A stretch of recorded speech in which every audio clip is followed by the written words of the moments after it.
E xenoglossia, também a junção de duas palavras gregas, que significa literalmente língua estrangeira. Nós encontramos no capítulo 16, item 191 de O Livro dos Médiuns, o item chamado médiuns poliglotas. É o fenômeno em que uma pessoa recebe uma mensagem e a transmite em uma língua estrangeira que, a princípio, ela não conhece. Ao menos não conhece na encarnação presente, né?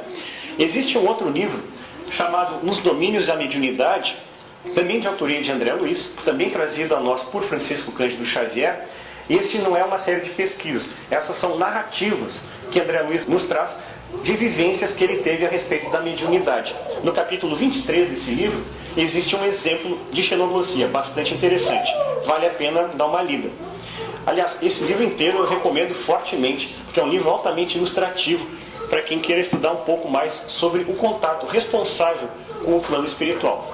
Quer dizer, com a codificação espírita e algumas obras complementares, nós aprendemos muito, de uma forma segura e de uma forma responsável, sobre a interação entre os dois planos da vida. E como é que Allan Kardec pondera a respeito do fenômeno lá do Pentecostes? Aí nós pegamos o livro A Gênese, lançado em 1868, quinta das obras básicas, no capítulo 1. É um capítulo que também vale a pena ser lido, capítulo chamado Caráter da Revelação Espírita.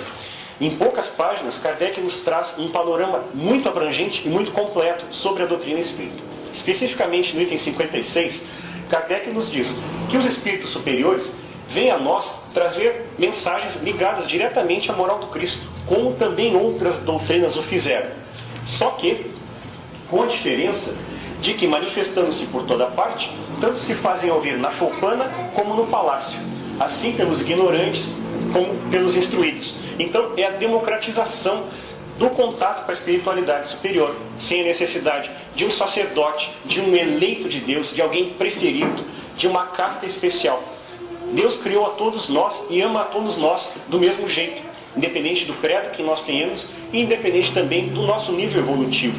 Ele sabe que todos nós somos fadados à perfeição. E então Ele nos ama do mesmo jeito e vai nos ofertar o contato saudável com a espiritualidade do mesmo jeito.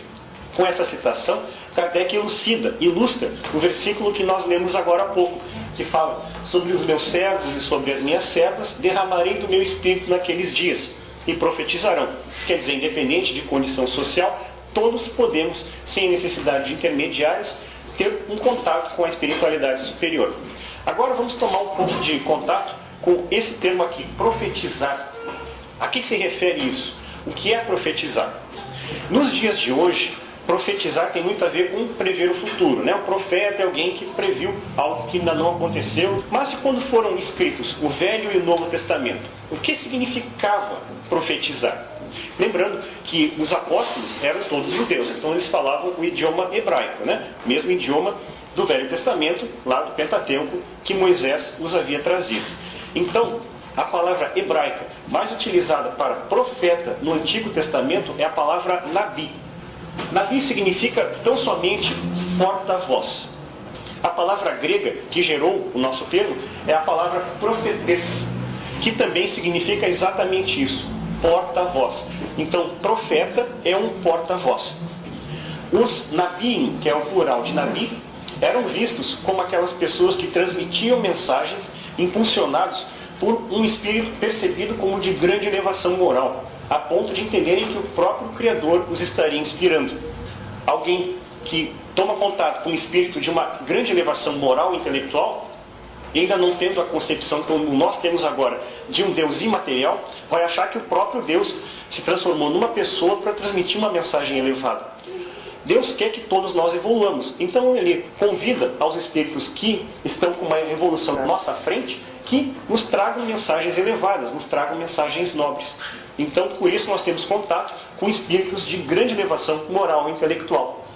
E os profetas, os Nabi, os porta-vozes, então eram pessoas dotadas de mediunidade ostensiva, que é o que nós chamamos a habilidade que algumas pessoas têm de entenderem que uma inteligência externa a eles está transmitindo uma mensagem e eles transmitem essa mensagem, seja por via escrita, oral, diversas formas. Tá? Então, os profetas eram médiuns.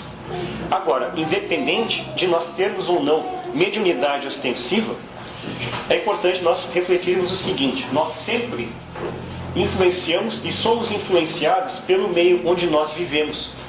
Nós propagamos ideias coerentes com os nossos valores. E com isso nós formamos a nossa companhia espiritual, os nossos amigos, tanto amigos encarnados como amigos desencarnados. A partir desses valores que nós defendemos e companhia que nós criamos, esses valores são reforçados pela interação com essas pessoas, tanto as encarnadas como as desencarnadas, que pensem de uma forma similar. Por isso, todos nós somos porta-vozes, ou seja, pequenos profetas dos valores que nós de fato seguimos. Não só o que nós falamos, mas também o que nós fazemos e também pensamos. Então, tratemos de, a cada vez mais, evoluirmos moral e intelectualmente para sermos porta-vozes, para sermos profetas de valores identificados com o bem do nosso semelhante. E esse bem necessariamente vai voltar a nós. Então, em linhas gerais, é isso que significa o termo profeta. É um porta-voz. Mas a mediunidade não era proibida por Moisés? O que a gente vai fazer a esse respeito? Estudar, né? Vamos pegar uma passagem do Deuteronômio, que é o 5º livro do Pentateuco que Moisés nos trouxe, no capítulo 18, versículos 10 e 11. É uma passagem que frequentemente é citada para justamente condenar o contato com a espiritualidade. Vamos estudá-la. Vamos começar pegando uma tradução dessa passagem diretamente do hebraico, sem nenhuma ideia pré-concebida, sem nenhum preconceito, pegando o que está escrito em hebraico e transpondo para o português. Vamos dar uma olhada nessa passagem. Ela diz o seguinte: não se achará em ti quem faça passar seu filho ou sua filha pelo fogo, nem adivinhador, nem feiticeiros, nem agoureiro, nem cartomante, nem bruxo, nem mago semelhante, nem quem consulte o necromante e o adivinho, nem quem exija a presença dos mortos. Pois bem, o que o Espiritismo nos ensina? Que o contato infantil e irresponsável com a espiritualidade superior nos é prejudicial. Utilizar o contato com a espiritualidade para fazer adivinhação, feitiço ou tentar exigir a presença dos mortos não faz sentido. Nós não temos condição nenhuma de exigir a presença de quem quer que seja. Eu consigo comandar, por exemplo, uma lâmpada. Eu pego uma lâmpada que esteja funcionando, ligo essa lâmpada em um circuito que esteja funcionando direitinho também, tensão correta, e eu mando a lâmpada ligar.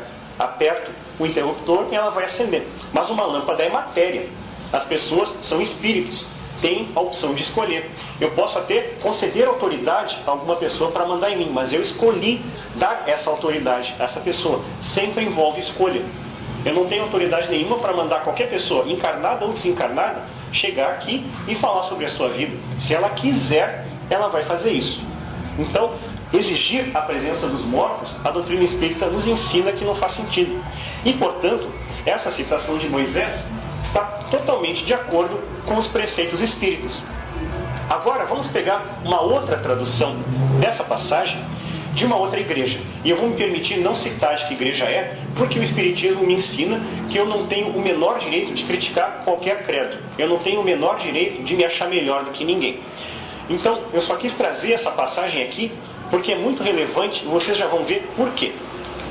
Essa outra tradução de uma outra Bíblia disponível no mercado diz o seguinte: não se ache no meio de ti quem faça passar pelo fogo seu filho ou sua filha, nem quem se dê à adivinhação, à astrologia, aos agouros, ao feiticismo, à magia, ao espiritismo, à adivinhação ou à evocação dos mortos.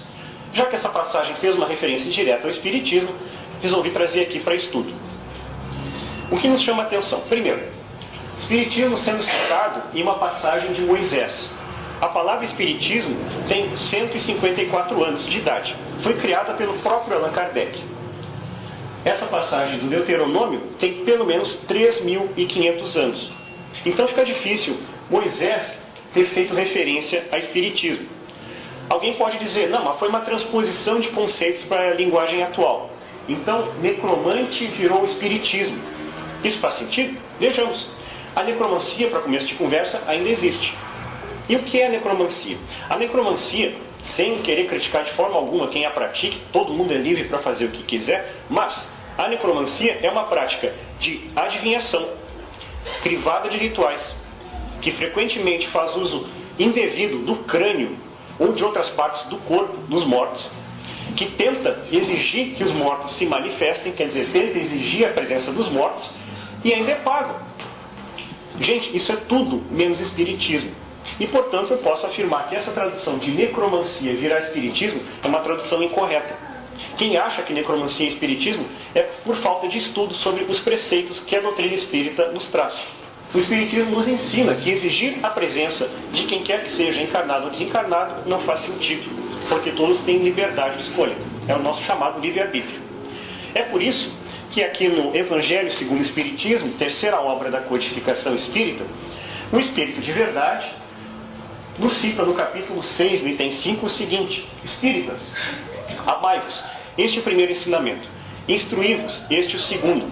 No cristianismo encontram-se todas as verdades. São de origem humana os erros que neles se enraizaram.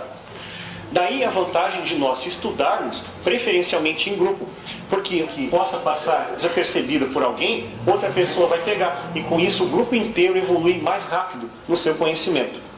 Então, vamos adiante ver análises de Allan Kardec a respeito dessa questão. E aí eu trago este livro aqui chamado O que é o Espiritismo, de autoria de Allan Kardec e recomendado pelo próprio Allan Kardec para nós iniciarmos o estudo da doutrina espírita. No livro dos Médiuns, primeira parte, capítulo 3, ele faz essa recomendação. É um livro que, embora bem menor do que as obras básicas, traz um panorama bem abrangente e aprofundado sobre a doutrina espírita. Não é uma obra que só traz conceitos superficiais. Frequentemente, em pesquisas mais aprofundadas, gosto de utilizar esse livro. O que Kardec nos traz no capítulo 1 desse livro, em um dos diálogos, que é um diálogo com um padre que ele cita nesse livro.